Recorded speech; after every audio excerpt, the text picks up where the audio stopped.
Part of the challenge working for Rupert is to, keep his statements and comments down as low as one can. But look, I think, and let me say, Kim Williams, a guy that I've worked with for 17 years, he's a good mate of mine, so there is no angst in that relationship. But I think Rupert had decided that we needed to take a slightly different direction, and as my colleagues would remind me, he's gone back to some very old hands. But I'm thrilled to be back in the business. I was never really out of the business. I think, as you might have heard, I had retired as a operating executive, but nevertheless still involved with the company and with the family. And it's a great pleasure to be back. And it's a very interesting time. It's a fantastic time. In fact, one of the questions I always ask people in our business, would they recommend this industry now to their own children? And the answer for me is absolutely yes. Yeah. So about Rupert, if we can for a second, and you used a great description earlier, Julian, to describe him, but there has been a negative sentiment developed in Australia over recent years, certainly in some circles, and certainly not anyone here this morning would hold that view, as you know.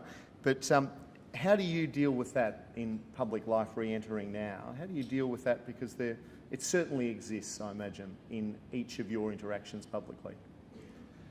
Well, Rupert's he's a fascinating guy. He's an absolutely interesting guy. He's an unusual mix of a PhD mind and a street fighter, and you don't often get that combination. But I've worked with him, for him, since 1987. And I've enjoyed, because everything is so decisive. He believes absolutely in what I call the two A's, autonomy and accountability. There's no nickel and diming ever. It's a matter of what are the issues, what are we doing about them, how can I help? And so he gets great pleasure out of dealing with issues and growing things. That's his go. That's what makes him tick at his age, and there's no sense of that reducing in any way. You're dead right. There's a lot of people dislike him because they have a different view from mine. I like his decisiveness. He's always prepared to have a go. For some of you might recall that we've just celebrated this year the 50th anniversary of the Australian. And when we were talking about this, in fact, I was talking to Rupert just about this very issue last Christmas, and I said, Rupert, we've got the 50th coming up.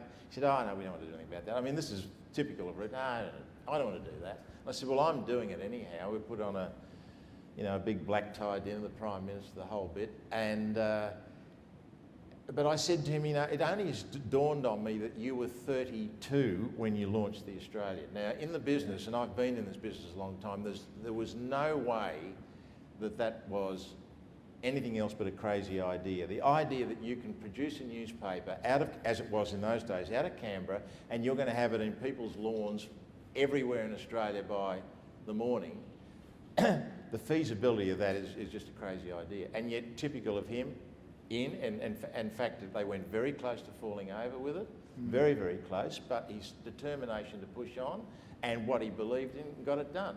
And so for me, when you've got somebody like that at the head of a company who's absolutely supporting you the whole time and giving you, he's a great believer in two things, basically, technology and talent. So, make sure you get those two things right.